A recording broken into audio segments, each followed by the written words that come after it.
சம்சார பந்தம் அறவே நீங்கிட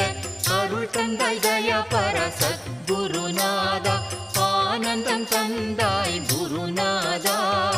ஆரத்தி சாயிபாபா குறைவற்ற செல்வமே உன் திருவடி சேவை அதுவே நீங்காத செல்வம் அதுவே நீங்காதிருக்க அருள் புரிவீரே அகம் மகிழ்ந்திட நலம் தருவீரே ஆரத்தி சாயிபாபா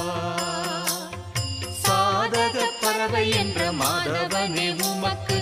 ஆத்ம சுகம் என்ற அற்புத நீரை ஊட்டுகிறோம் எமக்கு